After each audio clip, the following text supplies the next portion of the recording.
malaria merupakan salah satu penyakit yang ditularkan oleh vektor dan masih menjadi masalah kesehatan di Indonesia karena angka kesakitan dan angka kematiannya yang cukup tinggi dan berpotensi menimbulkan kejadian luar biasa. Penyakit ini ditularkan melalui gigitan nyamuk Anopheles betina yang telah terinfeksi parasit Plasmodium. Untuk mengatasi penyebaran malaria, kita harus memahami metode pengendalian yang efektif. Pelaksanaan pengendalian vektor itu harus mempertimbangkan beberapa aspek. Yang pertama itu ada aspek rasional, yaitu metode yang dilakukan harus berdasarkan data atau evidence based. Yang kedua, aspek efektif, yaitu metode harus memberikan dampak yang terbaik karena ada kesesuaian antara metode yang dipilih dengan perilaku vektor sasaran. Yang ketiga ada aspek efisien, yaitu dengan metode yang dipakai itu harus menggunakan biaya operasional yang paling murah. Kemudian yang keempat ada aspek sustainable, yaitu kegiatan harus berkesinambungan sampai mencapai tingkat penularan yang rendah. Kemudian aspek yang kelima ada acceptable, yaitu metode dapat diterima dan didukung dengan baik oleh masyarakat. Dan yang terakhir ada aspek affordable atau mampu dilaksanakan pada lokasi yang terjangkau serta sarana transportasi relatif murah. Pada kesempatan kali ini, kelompok kami akan membahas mengenai upaya pengendalian gigitan nyamuk Anopheles dewasa. Upaya pengendalian yang dapat dilakukan yang pertama itu adalah pemasangan kawat kasa. Nah, salah satu cara yang efektif untuk mencegah nyamuk masuk ke dalam rumah adalah dengan memasang kawat kasa pada ventilasi pintu dan juga jendela. Kawat kasa di sini berfungsi sebagai penghalang fisik yang mencegah nyamuk masuk ke dalam rumah sambil tetap memungkinkan sirkulasi udara yang baik. Jika kita menggunakan kawat kasa dengan perekat karet, kita perlu memastikan perekat karet tersebut menempel erat untuk menghindari celah yang dapat dilalui oleh nyamuk.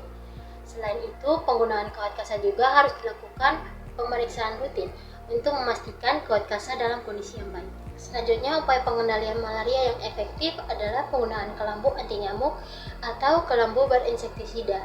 Nah, kelambu ini dirancang dengan bahan yang memiliki umur residu efektif lebih dari 3 tahun, sehingga memberikan perlindungan jangka panjang untuk pemakainya.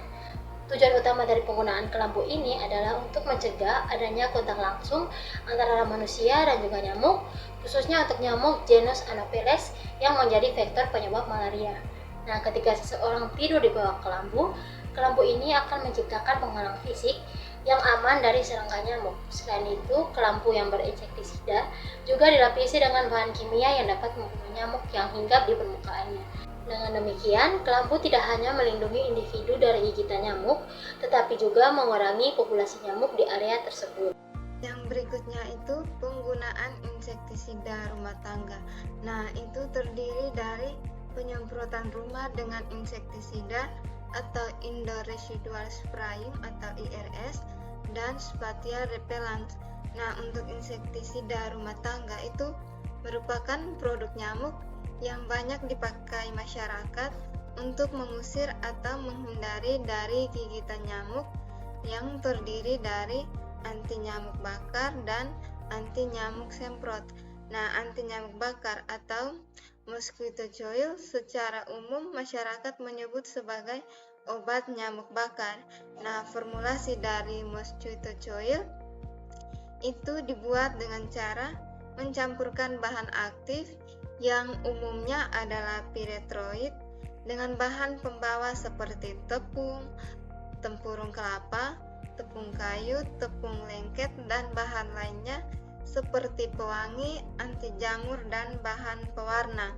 Nah, untuk anti nyamuk semprot atau aerosol itu merupakan formulasi siap pakai yang paling diminati di lingkungan rumah tangga setelah formulasi mosquito coil dan liquid yang diaplikasikan di rumah tangga dengan cara disemprot untuk membunuh nyamuk.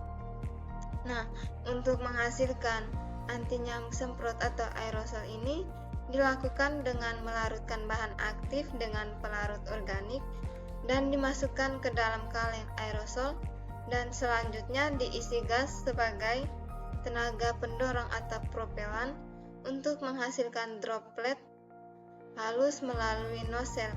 Nah, untuk penyemprotan rumah dengan insektisida atau Indoor Residual Spraying atau IRS, penyemprotan rumah dengan insektisida itu merupakan suatu cara pengendalian vektor dengan menempelkan racun serangga dengan dosis tertentu secara merata pada permukaan dinding yang disemprot. Nah, tujuan dari indoor residual spraying itu untuk membunuh nyamuk yang hinggap di dinding rumah yang disemprot sehingga kepadatan populasinya menurun dalam rangka memutuskan rantai penularan malaria. Nah, dengan terbunuhnya nyamuk dewasa yang infektif atau sudah menghasilkan sporozoid di dalam kelenjar ludahnya, maka akan dapat mencegah terjadinya penularan malaria. Nah, untuk Spathia repellens, pada umumnya itu Spathia repellens didefinisikan sebagai bahan kimia yang mudah menguap di udara yang dapat mencegah gigitan nyamuk dengan cara menciptakan tempat yang aman dari gigitan dan potensi penularan penyakit. Nah, untuk cara kerja dari Spathia repellent sendiri itu dengan cara melepaskan bahan kimia ke udara untuk mencegah nyamuk menggigit manusia di dalam ruangan tertentu sehingga membantu mencegah penularan penyakit. Nah, selain mencegah gigitan nyamuk, Spathia repellent juga digunakan untuk membunuh nyamuk. Nah, mekanisme atau cara kerjanya itu yang pertama itu mencegah nyamuk memasuki rumah sehingga mengurangi kemungkinan nyamuk akan menggigit manusia. Nah, yang keduanya itu mengganggu kemampuan nyamuk mendeteksi atau mengenali keberadaan manusia sehingga nyamuk tidak mendapatkan darah dan berakibat terganggunya produksi telur. Nah, yang ketiga mengganggu perilaku kawin sehingga kemampuan nyamuk untuk bereproduksi juga berkurang. Nah, untuk yang keempat membunuh nyamuk. Nah, untuk manfaat dari Spathia repellens terhadap kesehatan masyarakat itu pada pencegahan dan pengendalian malaria, Spathia repellent sangat efektif ketika nyamuk menggigit pada sore hari atau dini hari ketika orang mungkin tidak menggunakan kelambu berinsektisida, dan mungkin juga efektif di lokasi di tempat di mana penyemprotan residual dalam ruangan atau IRS. Nah, Spathia repellens dapat membantu mencapai tujuan eliminasi dan pemberantasan malaria lebih cepat, serta membantu mengurangi dampak kesehatan masyarakat. Nah, untuk pengendalian yang selanjutnya itu dengan penggunaan repellent atau personal protective. Nah, repellent sendiri itu merupakan bahan aktif yang mempunyai kemampuan untuk menolak serangga atau nyamuk mendekati manusia, mencegah terjadinya kontak langsung nyamuk dan manusia, sehingga manusia terhindar dari penularan penyakit akibat gigitan nyamuk. Nah, bahan repellent dapat langsung diaplikasikan ke kulit, pakaian, atau permukaan lainnya untuk mencegah atau melindungi diri dari gigitan nyamuk. Nah, untuk repellent berbentuk lotion dianggap praktis karena dapat digunakan pada kegiatan di luar rumah atau outdoor.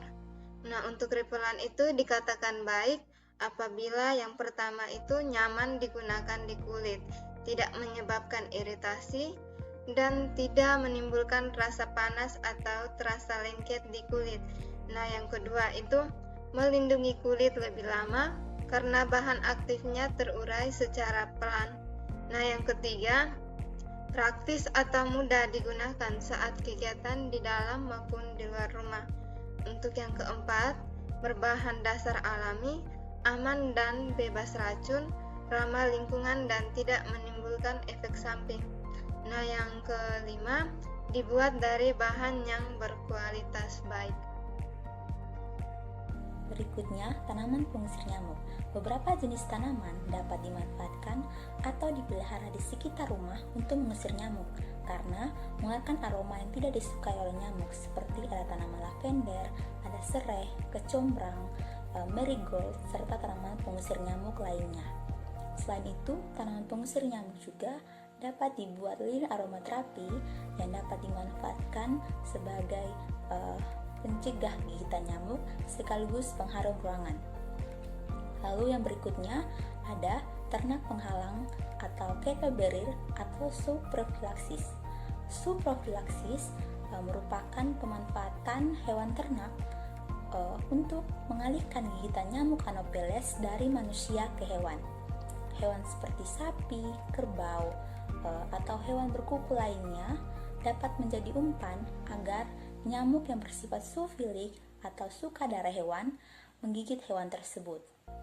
Diharapkan nyamuk yang sudah kenyang darah hewan tidak lagi menggigit manusia. Jadi, ternak menjadi penghalang gigitan nyamuk ke manusia. Baik teman-teman, selanjutnya kita masuk ke poin ke-7, yaitu penutupan badan atau personal protection.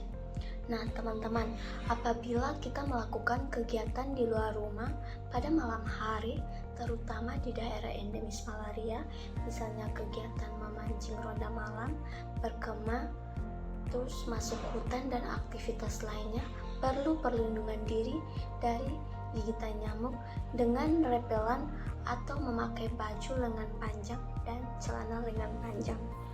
Nah, penggunaan pakaian penutup badan ini sangat membantu kita dalam mencegah gigitan nyamuk sehingga kita dapat terhindar dari penularan penyakit.